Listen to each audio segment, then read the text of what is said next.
Thank you for listening to Sunny Radio on a Friday. At this time each week, we shine the sunny spotlight on the Sioux Empire United Way and the different organizations that make up that wonderful group of people there. And one of the organizations that's involved in the Sioux Empire United Way is a place called Southeastern Directions for Life. And we have on the line a whole room full of people. I'm going to start with Tina. Tina, how are you doing? I'm good. How are you? Very good. Now, when Tina called, she said, well, it's not just me. I got a whole bunch of other people. And you were introducing them to me, and I didn't write the names down fast enough. So I'm going to have you go through and introduce everybody again here, if you could. All right. So we have Chris Graham, our CEO. Hi, Chris. Hi. Good morning. Good morning. We have Dr. Van Gerpen, our medical director. Hello, Dr. Van Gerpen. Dana Irvine, our care coordinator and therapist. Good morning, Dana. Good morning. Holly Allers, our nursing director. Good morning. Hello, Holly. And Clark Ewan, our director over at our E&I program, and also helps out with this United Way grant that we do every year. Hello, Clark. And then that's it. And Tina. We don't want to forget Tina. It's me. And you. Now, Tina, what is it that you do other than being the one that dialed the number to call in here? You do other stuff too, right? Yes. I coordinate our Employment Connection program. Well, thank you for doing that. And thank you. This is cool. This is the biggest group I've had on one of the calls for the Sioux Empire United Way. And it's really cool to have so many people involved because when you think about what the Sioux Empire United Way is, it's a group of people that are united together to do so many good things. So it's kind of fun that today, in addition to talking about it, we're actually doing it. So let's start. Who should we start with, Tina? Should we start with the CEO, or who should we start with here? I think that is a good idea. All right. So, Chris, how are you doing? I'm doing great, and we are so pleased to have our partnership with United Way. And on behalf of the agency, I would like to thank United Way for the funding of our psychiatric services. Psychiatric services is a very important piece to our agency because of how it fits into our treatment plans and services. Last year, we served over 5,000 clients, and over 1,300 of those received psychiatric services because of this funding. That's awesome. Yes, it is awesome, and it makes truly a big difference in the lives of our clients because it allows us to have medication management, and it's able to stabilize them, and so they have lives that they can live independently and continue to have jobs and to go to school. So it's a very important piece to their treatment. Well, thank you so much for doing what you're doing there. That is fantastic.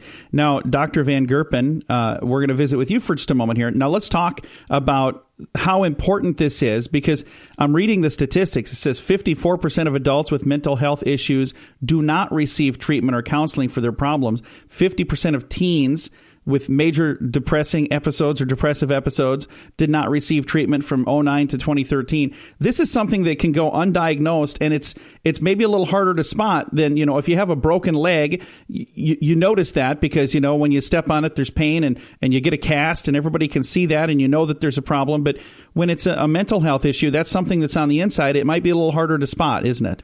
It's definitely true. And I think on top of that, we've tried to come up with certain criteria to help us explain or help us to identify different mental illnesses, but every person is different. There's no cookie-cutter approach to diagnosing mental health.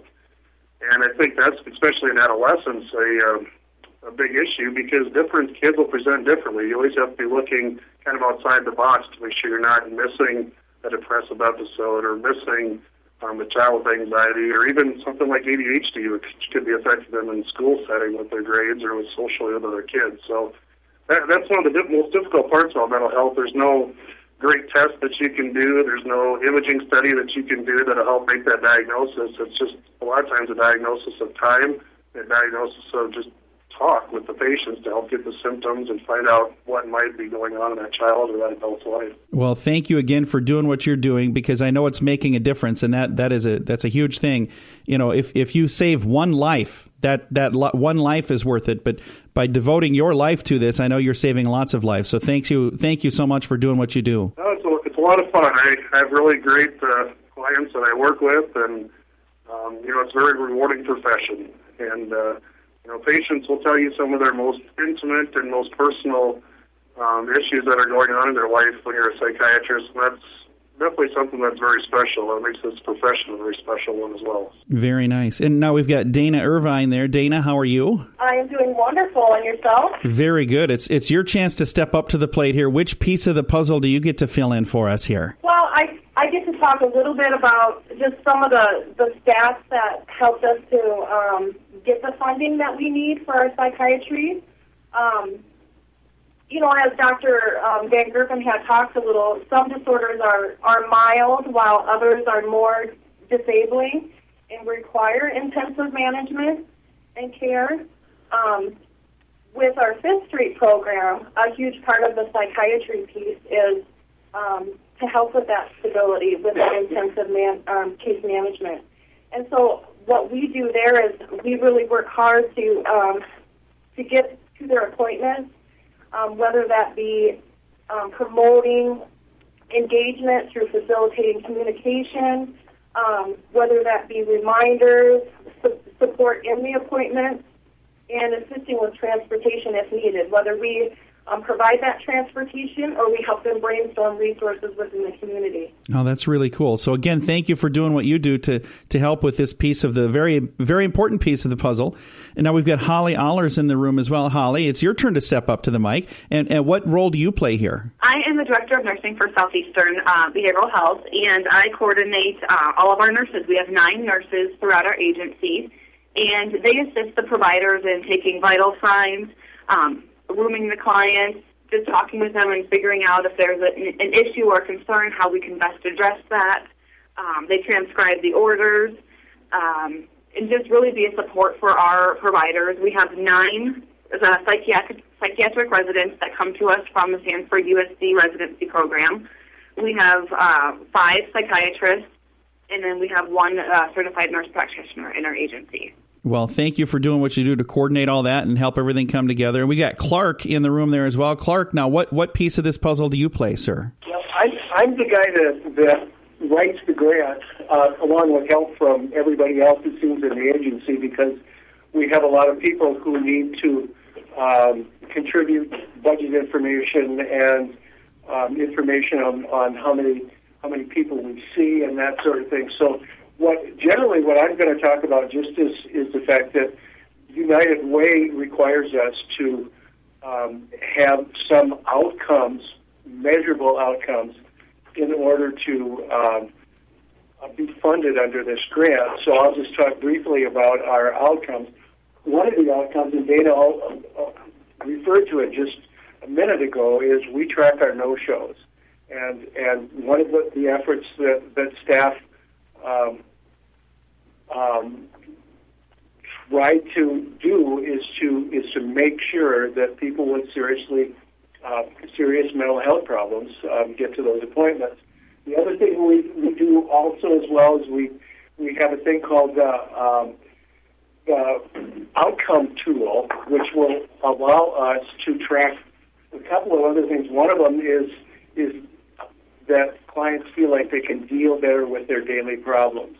And the other one that we track is their satisfaction with their treatment plan.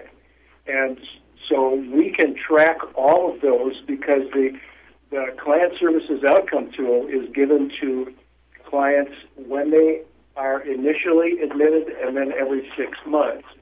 But we also compare our numbers with the 11 other mental health centers in the state. So this is a very scientific kind of tool that we can use to measure client progress and also to measure the effectiveness of our services. Well, thank you so much for the role you play. If we didn't have somebody writing grants and helping get the funding, none of the other people that are in the room with you would have much to do. So thank you so much for your efforts that you put in each year to help make this happen. And we're going to head back to Tina. Tina, thank you again for calling. And like I said, this is the most we've ever had. We have 6 people on the line right now from Southeastern Directions for Life.